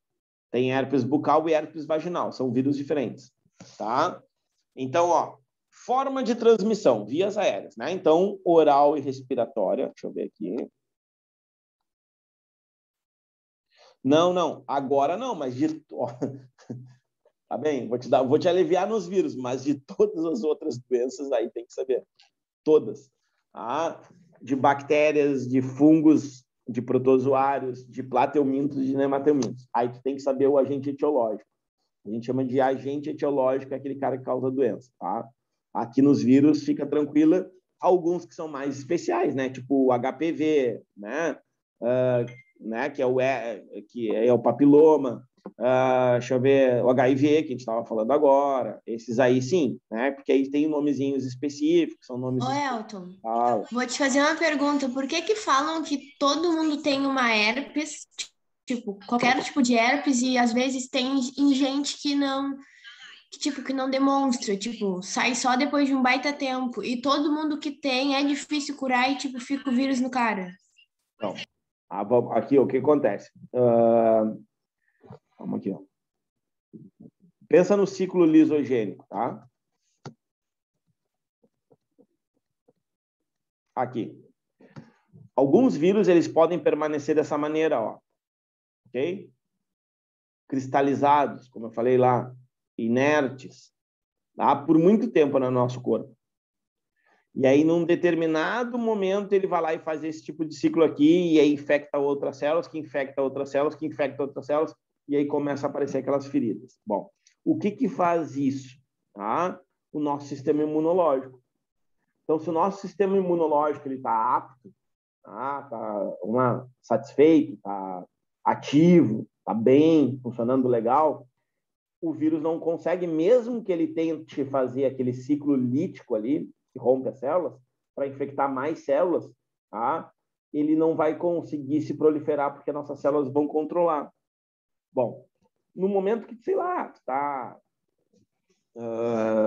deprimido, tivesse uma doença ou tivesse um tratamento com algum tipo de medicamento, e aí ele aflora. Tá? As pessoas associam, inclusive, ao inverno, né? No inverno aparece herpes nas pessoas. Mas vamos lá? Não é só no inverno, no verão também. A exposição ao sol também baixa muito a tua imunidade. Pô, Nelton, a gente não tem que pegar um sol para a imunidade estar ativa? Tem, mas o sol em excesso, ele também baixa a tua imunidade. Então, se tu passar assim, tipo, todo verão no sol, isso vai te dar problema. Porque isso resseca a pele, tu tem perda de água, tu tem uma série de outros fatores que vão influenciar nesse bom funcionamento. Se tu pensar, por exemplo, no inverno, o que acontece? As pessoas ficam mais dentro de casa, não fazem mais, né? Não fazem muito o que deveriam, não. Não deixa de ser. Que deveriam fazer, que é viver a vida. Tá? E aí fica aquela coisa assim, eu não vou sair, eu não vou na casa das minhas amigas, eu tô cansado, eu tô com frio, não sei o quê. E aí isso também causa, né, a falta de exposição solar, porque a gente passa muito tempo, né, em locais fechados, também desenvolve. Então, tá vendo? A gente tem que ter um equilíbrio, nem para muito, nem para pouco. Então, um equilíbrio assim, então eu vou tomar muita vitamina C todos os dias. A vitamina C é importante realmente para ativação, mas não é tudo. Assim como eu falei, a exposição solar, né, vai ter tipo outros tipos de alimento, outras fontes, e assim por diante, tá? Então, por isso que pode aparecer em algumas pessoas e em outras pessoas não. Tem uma que apareceu uma vez, depois nunca mais apareceu. Tem outras que aparecem de tempos em tempos. Faz parte. Algum problema imunológico, alguma situação imunológica que aquela pessoa tem e que às vezes nem sabe que tem, tá? Uma, por exemplo, assim, que pode ser muito recorrente, pode ser a pessoa ter HIV também e nem saber que tem HIV. Tá? De herpes ir, voltar, assim, tipo 6, 7 vezes num ano. Pô, vai no remédio não, passa a pomada, faz não sei o quê, tá, curou. Daqui a 2, 3 semanas volta. Por quê? Porque tu entende, a imunidade da pessoa está caindo por causa do HIV e aí a herpes também se prolifera. Pensa assim, ó, assim como os fungos os vírus não deixam de ser também um pouquinho oportunistas, tá? Então, isso também é interessante vocês saberem, porque nem tudo para muito, nem tudo para pouco. Então, eles também vão estar ali, ó, esperando alguma fragilidade, vamos dizer assim, né, do teu sistema imunológico para ele se proliferar. E aí, consequente, nesse caso da herpes, né, que são os sintomas, que são as bolinhas, as feridas, elas vão proliferar. Tem alguns que só saem umas bolinhas bem pequenininhas, tem outros que saem realmente, né, estouram, fica uma coisa bem grave. Tá? Bem grave, não, bem fala. Quando eu era pequena, eu tive herpes. A Lara tá no escuro, já dormiu, fala. Não. Quando eu era pequena, eu tive herpes estomacal, uma coisa assim, tipo que eu tinha meses de vida e aí eu tive herpes no meu esôfago e no meu estômago e na minha boca. E aí depois dessa vez, eu nunca mais me apareceu nenhum herpes. Então, mas realmente, eu tenho, mas eu nunca mais tive. Eu tive por todo o corpo também, tá vendo? Tipo, a minha mãe, ela já teve herpes zoster, é horrível. Ela falou que foi... Eu tive a zoster.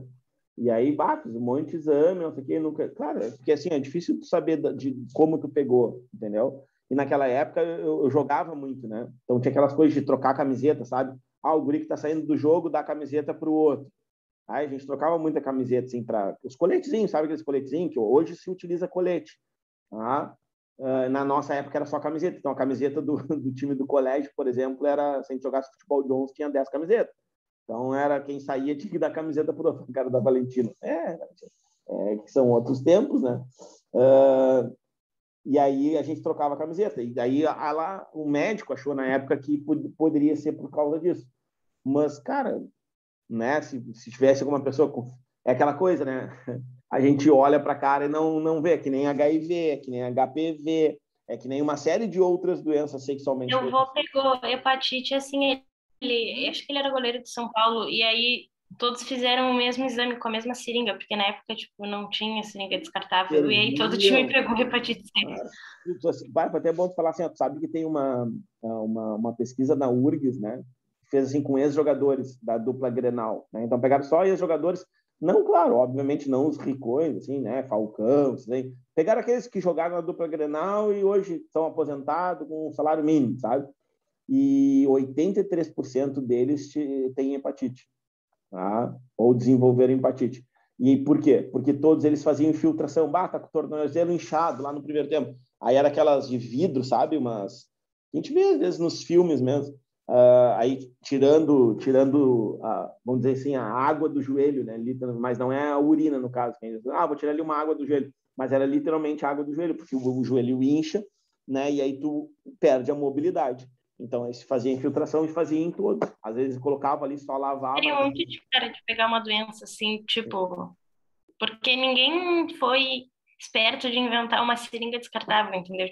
Imagina se fosse o AIDS. Tá, então, eu vou te dizer, na verdade, existe, tá? Só que não movimenta o mercado, né? Te digo até um filme, Código de Honra. Você vai ter que procurar, tu vai procurar no YouTube, até porque esse foi meio que retirado, assim. Então, Código de Honra, eu tenho ele salvo aqui no computador, tá? Depois eu vejo o nomezinho dele, mas se não me engano é Código de Honra. Se tu digitar Código de Honra, vai aparecer um filme que eu acho que até é do Tom Cruise. Então, tipo, não é esse. É um outro que fala sobre a venda. Uma menina que é enfermeira, né? Eu te dar assim, spoiler, assim, uma menina que é enfermeira e que se contamina com HIV por causa de um cara que é drogado, ou que está em convulsão, não me lembro, assim. E aí ele era soro positivo e ele acaba se contaminando. E aí entra toda uma questão judicial. Né? E é uma história verídica que aconteceu nos Estados Unidos. E apenas, vamos lá, de não sei quantos mil hospitais tem nos Estados Unidos, apenas 7 ou 8 utilizavam uma seringa, que hoje existe, tá? Inclusive estão dando injeções com ela. Em alguns casos eu já vi algumas pessoas tomando injeção. Ela é tipo uma pistola. Tu aperta ela e a agulha, ela injeta e depois a agulha recolhe. Que é o ideal. É como se fosse sabe, uma coisinha que e ela entra, né? Ela não fica para fora. se a pessoa está se debatendo, tu precisa de uma questão de urgência, é bem comum as pessoas terem algum corte, alguma coisa. Tive que dar umas injeção na minha mãe, tipo daquelas de insulina, sabe? Que é a agulhinha bem fininha. Sim. E aí tu dava a injeção na pessoa, tipo, eu dava na minha mãe, e aí tu apertava o negocinho da seringa e saltava um negocinho e, tipo, tapava a agulha. E aí tu, tipo, tu botava a tampinha e jogava fora, tipo, era só tu apertar o negocinho que tapava, justamente por causa disso. E é assim que é um baita enrosco, entendeu? E o cara, o advogado, é muito louco. Mas pensa assim, muito louco, muito louco. E aí ele vai indo, quando vê ele assim, ó, cara, descobriu o que está acontecendo. Então é literalmente uma máfia, entendeu? Que bancam N outras coisas, políticas, senadores, etc, etc. Coisa que acontece no Brasil, acontece lá, né? Cara, é muito legal. Moral da história. Não vou contar o final. Não vou contar o final. Deixa assim, tá? Aí vamos lá. Olha aqui, ó. Então, via oral, né? Beijo, né? Mãozinha dada, mão no nariz, assim, quando o tiro tá tudo namorado, entendeu? Essas coisas assim. Então, contato direto, né? Pessoa a pessoa, né? Contato com objetos contaminados com o vírus. Ou seja, pegasse lá, comesse um iogurtezinho no namo ali, cheio de pereba na boca, aí ele põe na boca dele, depois vai lá te dar na boquinha. Então, são... Estou olhando vocês que namoram aí, vocês que têm esse problema, eu não tenho. Então, olha aqui, ó. Sintomas, ok? Formação de bolhas e feridas, né? No tecidos e epitélios, nos lábios, tá? Acomete, olha aqui, ó, que a Nalanda tinha perguntado, 90% da população mundial. Imagina, cara, é gente, né? Tá louco? São mais de 6 bilhões de pessoas que têm herpes bucal, tá? A grande maioria não das pessoas possuem o vírus, mas são assintomáticos, porque eu já tinha explicado que a Nalanda perguntou, tá? Então, o nosso corpo, a maioria das pessoas que têm a imunidade apta, não aparece. Os sintomas aparecem quando a pessoa, então, apresenta elevados níveis de estresse, olha a gurizada aí, chegando hoje 108 dias, né? Só para lembrar, me esqueci até de postar hoje lá na página, 108 dias. Disfunções hormonais, ó, tratamento com corticoides, vamos lá, começa a tomar anticoncepcionais, tu altera aquela condição hormonal no corpo, né? Beleza, ou excessiva, tava aqui, eu explicando o negócio, tava tudo aqui. Exceções ao estresse, ao frio também, tá? Pessoas que ficam deprimidas, né? Que aí não é o estresse, mas aí a depressão também causa bastante isso. É bem comum, tá? Tratamento, então, né? Utilização de pomadas que inibem o desenvolvimento viral. Profilaxia costuma com essa palavra, tá? A gente vai falar muito em profilaxia. É prevenção.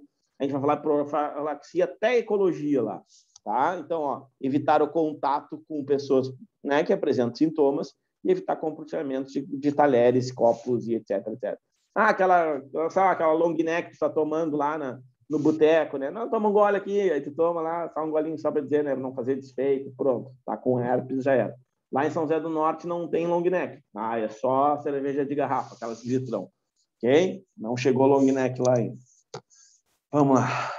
Olha aqui alguns exemplos, né? Só as imagens, né? De como eu falei para vocês, alguns só saem umas bolinhas assim, mais simplesinhas, não precisa ser tão grande assim. Mas tem alguns que parece até uma ulceração, né? Que fica bem feio, assim. Porque as pessoas vão deixando, não, é só uma espinhazinha. Aí se é homem, não, pode ser um pelinho aqui, um cabelo que ficou encravado, né? Ou eu me cortei fazendo a barba. No meu caso, não, né? Eu não faço a barba. Mas, tipo, né? E aí vai deixando, aí quando vê, vai tomando essa proporção, assim, e aí acaba, né? Tendo mais dificuldade para controlar, tá? Aí, olha só, aí viu, a Isadora já estaria surtando, tá? Herpes simplex, ok? Só que agora do tipo 2. E o tipo 2 é o que causa genital. Elton, como é que eu chamo eles? Vírus da herpes genital. Ponto. Sem mistério nenhum, tá? Então, ó, óbvio, né? Se é genital, tu vai ter uma única forma de transmissão. Ou seria por sangue, que não é esse caso, ou contato sexual, tá? Então, ó, a formação de ferimentos na base do pênis, na região externa da vagina. Os ferimentos, né, liberam um líquido viscoso contendo vírus, e é isso que vai fazer a transmissão. E aí, imaginando uma relação sexual, né, onde tem um atrito entre pênis e vagina, independente se tenha preservativo ou não, óbvio que com preservativo, né? O próprio nome já diz preserva, vai inibir ou vai tentar inibir, mas isso pode também fazer com que outras partes da região da genitália possam ser atingidas, tá? No estágio mais avançado, o uso de camisinha é pouco eficiente, que é o que eu acabei de dizer, e os principais sintomas são dor, coceira, ardor e dificuldade para urinar. Cara, eu vou dizer uma coisa para vocês. Eu falei para vocês que a gente fazia coleta lá para microbiologia, né? Assim, ó, quem tem herpes, né? Eu, particularmente, nunca tive doença nenhuma desse tipo. Mas, tipo assim, ó, a gente via, principalmente mulheres, tá? Porque as mulheres são mais sintomáticas do que os homens, por incrível que pareça. E diz que é uma dor, uma irritação, uma coceira terrível. Eu me lembro assim de uma situação que a moça falou assim: eu já tive gonorreia e não tinha esse problema, porque é muita dor, tá? E muita assim, ó, ela dizia assim, um desconforto, da vontade de arrancar fora, tá? Parecia que estava sempre quente, parecia que estava sempre coçando. Só de falar assim me dá uma aflição, porque deve ser algo extremamente desconfortável, tá? Então, tratamento, utilização também de pomadas que inibe o desenvolvimento viral, ponto, tá? Profilaxia, prevenção, né? Abstinência sexual, quando sintomas estiverem presentes, e a utilização de preservativos, tá? Não esquece que em casos mais avançados, né, não adianta o uso de preservativos, tá? Aqui, quer dizer, na verdade, eu até achei imagens, tá? De herpes, mas aí eu não levei fé nas imagens, assim, que eu não sabia bem se era herpes, eu não estava definindo. Aí eu coloquei essas aqui, tá? Que são desenhozinhos, mas que servem também. Então, ficam sempre na região externa, é visível, tá? Isso que eu quero dizer para vocês. É visível tanto na vagina como no pênis, tá? É por isso que se fala, na base do pênis, não é na glande. Pode acontecer na glande? Pode, sem problema nenhum. Mas normalmente é na região do pênis. Aí tu imagina, né, um preservativo aqui, dependendo do tamanho do preservativo, pode ser que algumas feridas fiquem fora. E aí haja contato ou com a vagina ou com outras regiões dos grandes lábios aqui. E aí consiga, né, possa acontecer a contaminação. Tá? Hepatite A, que a gente estava falando anteriormente. Vírus da hepatite A. Agora satisfiz a Isabela. Ela não precisa se estressar. Se é vírus da hepatite, é vírus da hepatite A. E se for B, se for C, se for D, se for F, G, H, Y, J, entendeu? Aí fala, vírus da hepatite J. Não existe, tá? Mas só estou dando um exemplo. Vírus da hepatite J, é isso que vai nos servir. Tá? Forma de transmissão, então, ingestão de água, ok? Ou alimentos contaminados com vírus. Tá? Então, é uma hepatite que não tem nada a ver com aquela das relações sexuais. Então, sintomas, né? Inflamação do fígado, febre. Todas as hepatites dão problemas no fígado, tá? Só para lembrar vocês. Todas elas, ok? Pele e olhos amarelados, o que nós chamamos de icterícia. Então, toma cuidado com essas doenças que dão icterícia. São várias. Então, todas essas doenças atacam o fígado. Todas as doenças que têm problema, que a pessoa fica amarelada, elas atacam o fígado. Então, vai ser hepatite, todos os tipos de hepatite, principalmente a A e a C, né? A C é sexualmente transmissível. A gente vai ter também a febre amarela. A gente vai ter, por exemplo, o amarelão, que aí é um verme, tá? E assim por diante. Então, náuseas, grande quantidade, que são enjoos, né? Para quem não sabe o que é, e vômitos. Bom, tratamento, então, medicamentos que reduzem os sintomas, tá? Geralmente, o sistema imune consegue eliminar o vírus. Geralmente, ok? Se tu deixar agravar, ele pode causar cirrose e te matar, ok? Profilaxia, educação sanitária e saneamento básico. Olha aí, ó. Olha o olho da criança. Da criança não, do cara aqui. Tá? Então, isso aqui é um olho típico de uma pessoa com hepatite, óbvio, né, que em estágio bem avançado. Aqui uma criança que pode nascer porque, sei lá, né, o pai ou a mãe estava com as mãos contaminadas, acabou, né, tocando, levando a boca, ou um leite contaminado, vamos supor que já estivesse tomando leite, né, de vaca, de caixinha, sei lá, alguma coisa do tipo, tá? A hepatite B e C, coloquei elas juntas, porque elas vão ter a mesma forma de transmissão e a mesma ação. Então, vamos lá. Forma de transmissão, contato com sangue de pessoas contaminadas, tá? Geralmente, contato se dá por contato sexual. Olha lá, ó, Valentina, compartilhamento de seringas, ok? Que hoje, a gente sabe, é muito difícil hoje ter, né? O que se tem hoje compartilhamento de seringas? Vamos lá.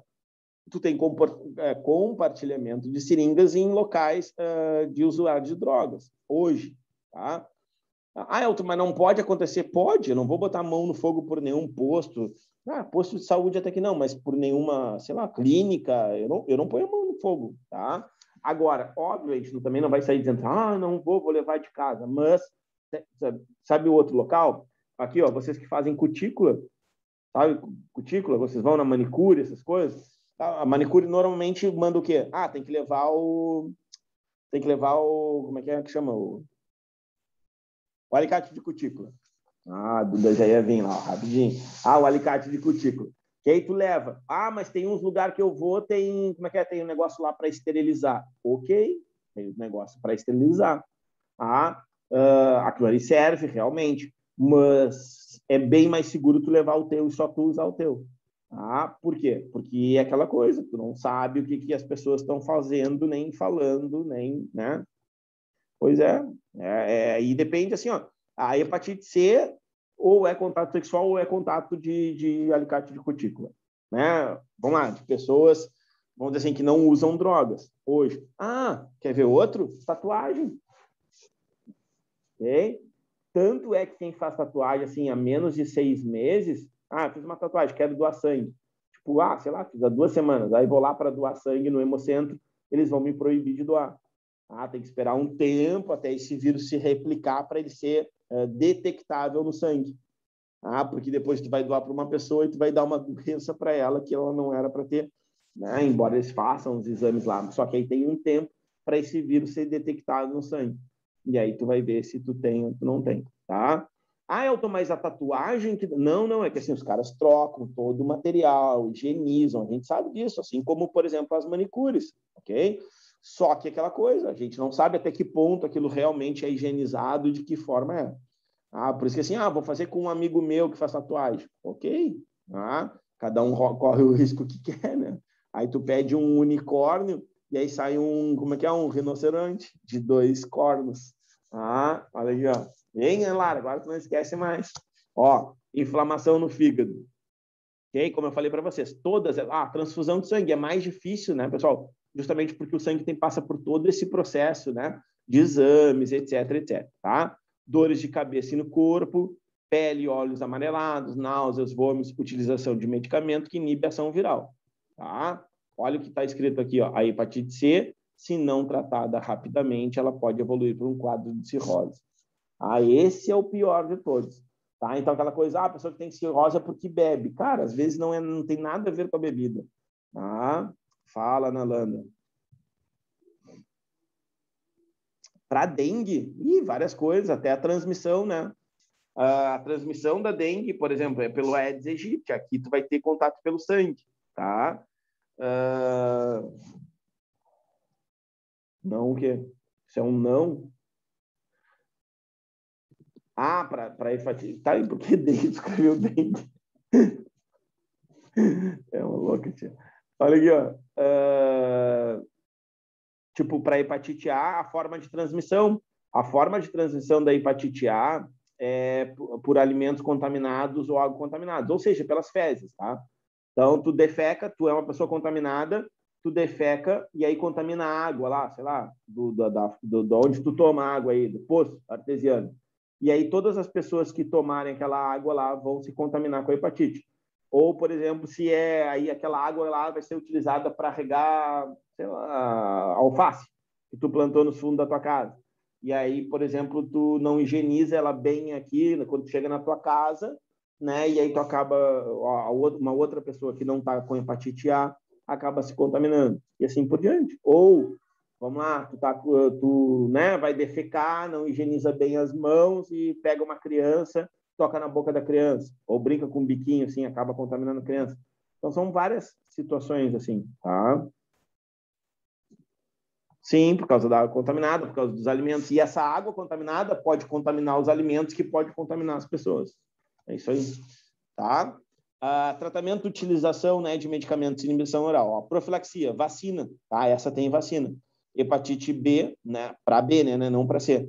Medicamentos antivirais, ou seja, que evitam a multiplicação deles, tá?